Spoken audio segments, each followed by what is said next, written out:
डेलिमिटेसनखौ जागोन होनना बुंदों जायोब्ला मोजां आरो जों बेखौ जरदार भाबै जों पार्टिसिपेट खालामनांगोन बाहागो लानांगोन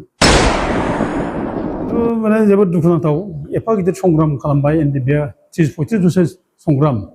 अस्त्रजों गावनि जिबनखौ माने गारनानै गावनि जिबनखौ बावनानै बिसि फिसा न'खर दङ बिमा बिफा दङ बिब' बिनानाव दङ बेखौ सोमोन्दोखौ गासिबो नेवसिबनानै जे हाग्रा बंग्रा माने अस्त्र लानानै गिदिंनानै आन्दलन खालामनाय बेबायदि माने सेक्रिफाइस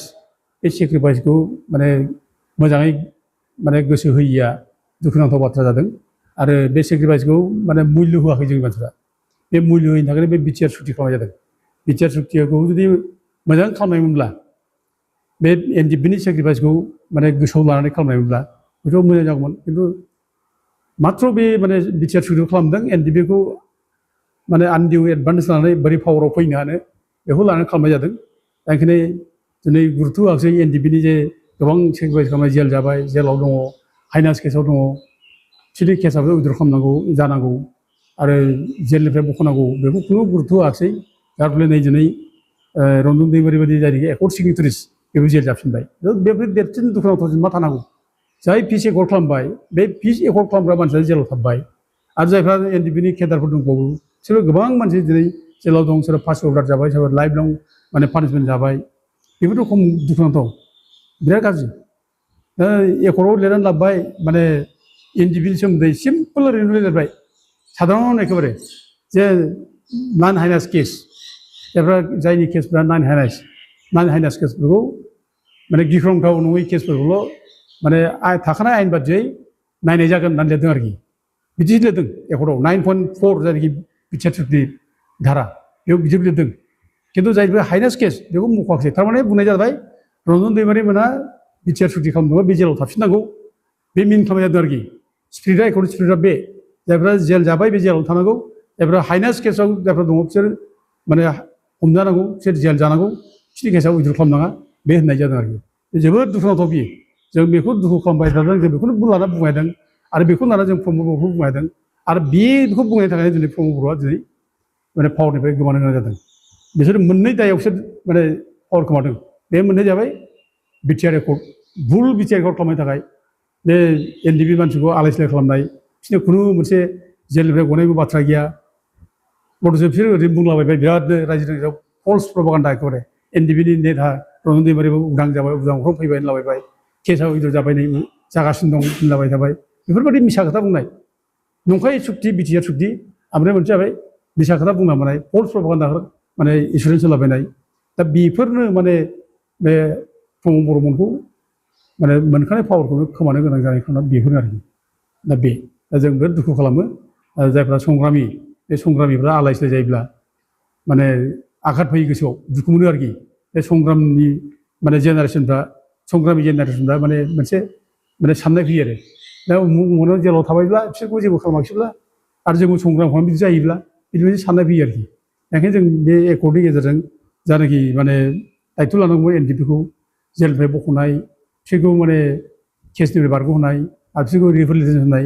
बेफोरखौ जेबो खालामाखैनि थाखाय जों बिराद गोथौयै दुखु माने फोरमायो दा समावदि बे इभिकसन खालामनायनि बाथ्रा बायदि फरेस्ट एरिया आरो बायदि बायदि माखासे इलिगेल प्रसेसफोरखौ इभिकसन खालामनायनि बाथ्रा बायदि थारैनो जुदि इभिकसन खालामनाय जायोब्ला जोंनि माने बर' हारिनि बर' फिसाफोरनि सायाव माबाफोर गाज्रि बे इभिकसन सोमोन्दै जोङो दासान्दि बुंबाय दं गोबां बाथ्रा खोथा आरो जोङो फरेस्ट डिपार्टमेन्टनिफ्रायबो जोङो माने जावले जोंनि नारसिननायाव माखासे जोंनि लेटार मोन्दों जे बिथांमोना इभिकसन खालामो होनना बुंदों फरेस्ट डिपार्टमेन्टआ जोंनाव टाइम बिदों जोङो बिसोरनो मोनसे डेडलाइन होदोंमोन जे मे दाननि गेजेरावनो इभिकसनखौ माने खालामनांगौ होननानै दा खिन्थु बिसोरो टाइम बिबावदों जोंनाव आरोबाव जुन मास दा जों ओंखायनो जुन मासखौ होबावदों जे नोंसोर जुन मासखौ लाबाव खिन्थु इभिकसन जानांगौ जों बे बाथ्राखौ बुंदों दा जोङो मेनलि जों थांनाय जानाखि 12 तारिख जानुवारियाव सासे बर' कन्ट्रेक्टरखौ अनाखाना बुथारबाय बे बुथारनाया एखे गिथाव रोखोमनि बुथारनाय बेयो एखे माने दोलो बानायनानै हानजा जुथिनानै एखे निर्दोषि मानसिखौ जे एखे बेंनानै बुथारबाय बे साननो गोनां बाथ्रा बियो गिथाव बाथ्रा बियो गिख्रंथाव बाथ्रा जोंनि बे जोनोमफुरियाव जोंनि जायगायाव जोंनि 6 सिडिउल एरियायाव जे बर'फ्रा बिदि माने बुथारजानाय बे एखे बिराद गिख्रंथाव बाथ्रा साननो गोनां बाथ्रा आरो बिनि उनाव आरोबाव नै थांनाय 17 एप्रिलाव जायनाखि रुनिकाटा अफिसखौ गाग्लोबबाय रुनिकाटा अफिसखौ लुट खालामबाय सिलाइ राइफल लानानै थांबाय सावबाय दा बेबो ओरैबायदि गिथाव